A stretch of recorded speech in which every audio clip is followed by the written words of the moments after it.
Ok, d'accord, 21 en place, merci. Centrale, j'écoute. Instant KBC placé. Ok, merci, à plus tard. En place, d'accord, merci. Bonjour et bienvenue à Bourges, au centre technique terrestre de la DGA, la Direction Générale de l'Armement. Alors le centre est adossé à un champ de tir de 10 000 hectares, l'équivalent de Paris intramuros. Et c'est ici, dans ce poste de contrôle, qu'on assure la sécurité des essais et des tirs. Bonjour Général. Bonjour. Vous dirigez ce site, dites-nous ce que l'on y fait précisément. Ici, vous êtes sur le grand centre d'expertise technique sur les matériels militaires terrestres. Ces matériels sont très variés pour équiper les fantassins ou les blindés avec leur armement et toutes leurs composantes électroniques. Cela conduit nos 700 ingénieurs ou techniciens ouvriers à avoir également des compétences très variées. Notre principale mission, c'est d'apporter une expertise technique indépendante depuis l'acquisition de ces équipements jusqu'à leur retrait de service pour assurer la réalité de leur performance et surtout leur sécurité. Oui, c'est un peu le centre névralgique de l'armement terrestre. Tout à fait. D'ailleurs, la DGA a engagé un regroupement de toutes ces expertises ici, à Bourges, de façon à assurer plus d'efficacité et de réactivité et l'introduction la plus rapide des nouveaux équipements au sein des forces et notamment sur le théâtre afghan. Eh bien merci Général, on va découvrir l'un de ces nouveaux matériels, un engin de débarquement unique au monde.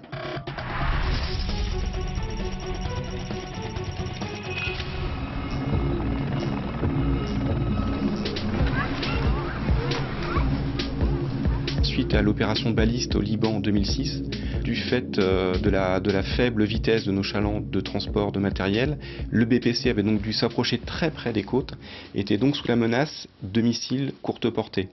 Alors que là, avec nos engins de débarquement amphibie rapide, le BPC va pouvoir opérer à 20 nautiques, donc hors de portée, et grâce à ces engins, on va pouvoir effectuer un flux de transfert très rapide. Doté d'une plateforme mobile, le catamaran se transforme en navire à fond plat pour faciliter le débarquement. Par rapport aux engins existants, qui sont donc des barges à fond plat, on a une vitesse qui est 2,5 fois supérieure et une capacité d'emport également de 2,5 fois supérieure. Blindé, camion, il est aussi capable de transporter 150 à 200 personnes. La Marine nationale recevra ses 2 premiers engins à l'été 2011.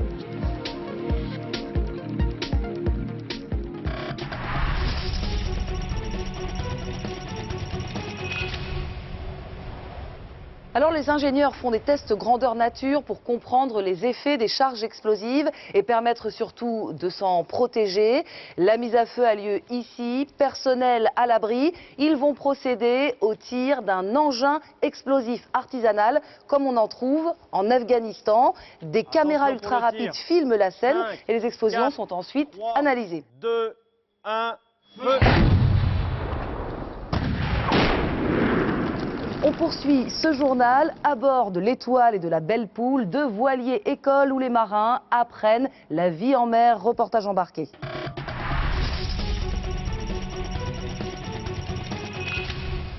Du puits de l'homme, 300 morts, inclinaison gauche, 0,5 nautique. François, futur second maître dans la marine, apprend son métier de navigateur timonier. Les distances aussi, pareil.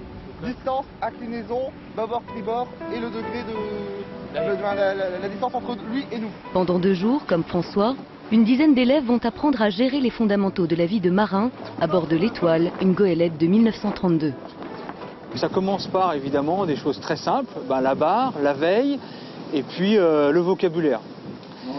Au-delà de la formation technique, il y a la formation humaine qui est prise aussi en compte. Sur les goélettes en général, ce qui est particulier, c'est que les conditions de vent, de mer, etc. rendent tout de suite beaucoup plus pénible la vie dans un espace très restreint. Tout comme son sister ship, la Belle Poule, l'Étoile participe à la formation des officiers de la Marine nationale, ainsi que des officiers mariniers, jeunes engagés ou élèves en formation. Où elle se trouve par rapport au bateau? J'ai juste donné un petit coup d'œil sur le compas. Là, je vois que c'est sous 182. Tu regardes devant toi, tu vois un peu les mouvements de ton bateau. Non, là, ouais, effectivement, il va légèrement sur la droite. Alors, un petit coup d'œil sur le compas, hop, je suis au 184. Je mets un petit coup de barre. Je contrôle mon indicateur. Je sens que ça force un peu, donc mon bateau va commencer à bouger. Là, j'essaie de suivre le cap au 180. Donc après, on anticipe avec la barre justement les mouvements du bateau pour pouvoir garder ce cap. C'est la première fois que je barre. Alors c'est super. C'est super, ouais.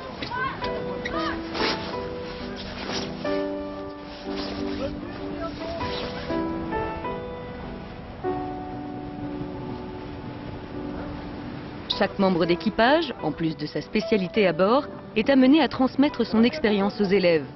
Bande des 300 mètres, la vitesse, en dessous, 5 nœuds, dans les ports. Selon le port. Ouais. Chaque port, c'est ça. C'est selon la réglementation de la capitainerie. Si ça fait pas un semblant de triangle, c'est qu'à un moment ou un autre, le cordage, enfin le tauron, il est parti trop sur la gauche. Généralement, c'est trop sur la gauche. Vous voyez, en piquant là, si vous tapez un petit peu plus à chaque fois sur la droite, vous voyez, c'est aligné là. Donc demain, ce que je vous demanderai, c'est de faire une épissure. En plus du savoir-faire technique, ici on apprend aussi l'esprit d'équipe, la cohésion et la solidarité. On va leur apprendre, on va leur donner le goût de continuer leur métier, de voir que c'est un métier passionnant, qu'il est beau, qu'il est... J'ai toujours tendance à dire que le plus bel endroit du monde, enfin le monde est toujours très beau quand on le voit du haut des mâts, des golettes, parce que c'est, voilà, ici c'est le plus bel endroit du monde.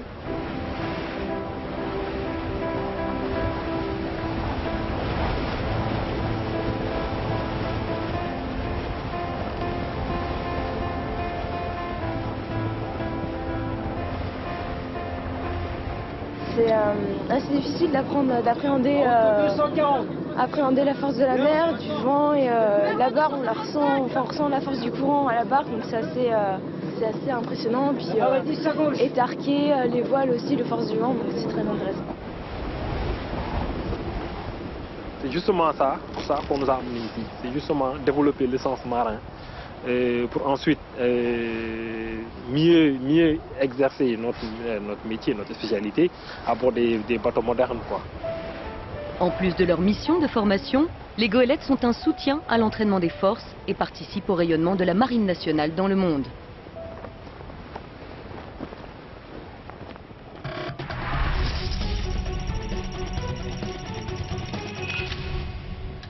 Alors il y a les traditions mais aussi les techniques de pointe. Nous sommes maintenant dans le laboratoire balistique du combattant.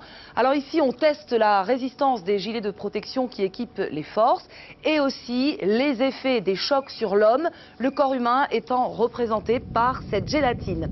Et direction tout de suite le massif corse pour l'exercice Serpentex 2011, préparation de l'armée de l'air à un déploiement en Afghanistan.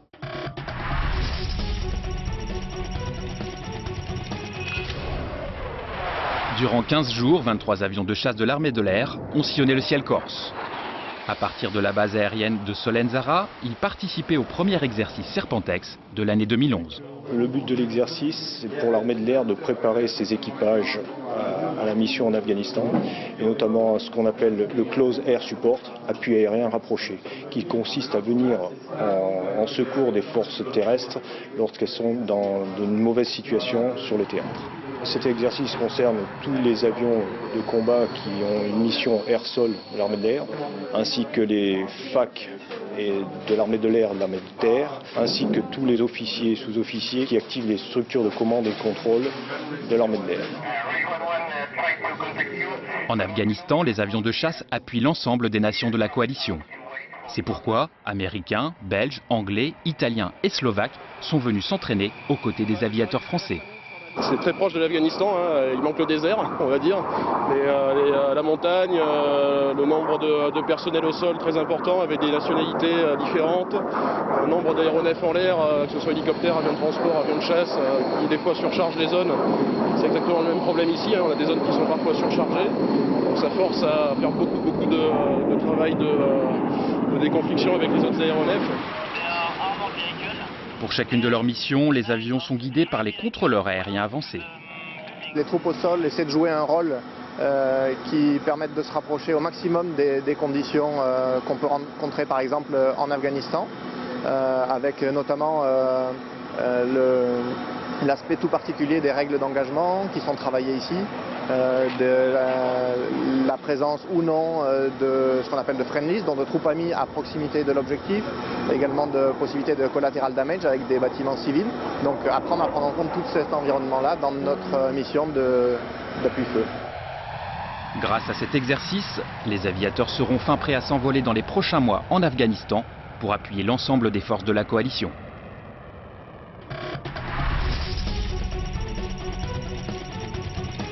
Qui est le stabilisant, le dipropylphtalate qui est l'étalon interne. On commence à intégrer à partir de là. Alors ici, dans ce laboratoire, on analyse les poudres et les explosifs, des produits très dangereux dont il faut maîtriser la sécurité. Bonjour. Bonjour. Vous êtes le responsable de ce laboratoire. Expliquez-nous quelles sont ses missions. Donc nous assurons l'expertise des poudres et explosifs qui rentrent dans la composition des munitions en service dans les forces. Donc pour cela, nous avons de nombreux moyens high-tech qui nous permettent au final de dresser une véritable carte d'identité des produits que l'on utilise. Par ailleurs, cette expertise est mise à profit pour la lutte contre les engins explosifs improvisés que l'on peut trouver sur les théâtres extérieurs, type Afghanistan. Alors justement, la DGA a aussi pour mission de répondre aux besoins en matériel des forces déployées sur le terrain. C'est parfois réalisé dans des délais très courts, c'est ce qu'on appelle les urgences opérations. Regardez.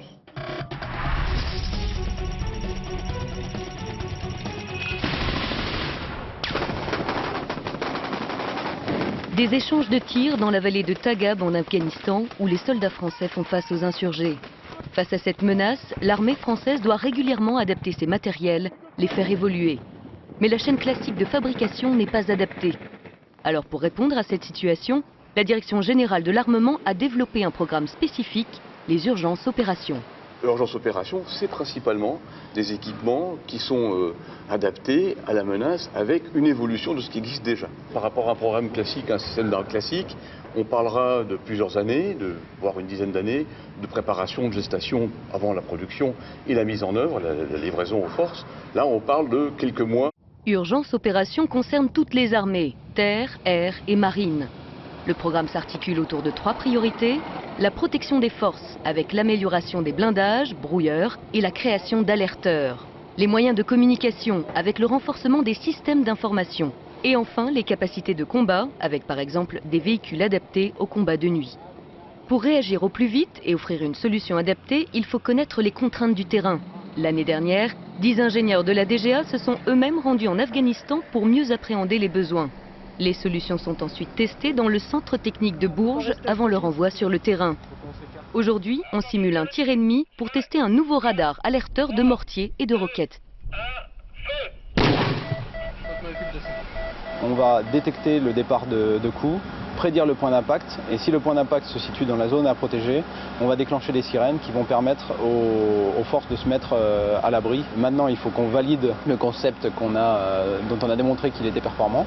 Cette phase de validation se déroule main dans la main avec la section technique de l'armée de terre. Nous, on connaît le besoin, on connaît le contexte, on regarde tout de suite que ça correspond, c'est pas quelque chose de théorique, mais que c'est quelque chose directement utilisable par les forces. Côté financement, le budget s'adapte en fonction des besoins à la hausse, mais aussi à la baisse. 231 millions d'euros en 2008, il passe à 260 en 2009 pour faire face à un durcissement de la situation.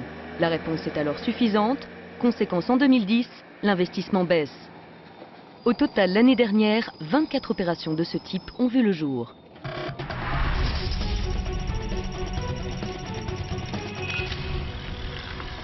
Alors l'avenir, c'est ceci, ces petits robots intelligents au service du soldat, capables de les remplacer dans des missions dangereuses. Certains sont même déjà en activité sur les théâtres d'opération, comme celui-ci, utilisé pour du déminage.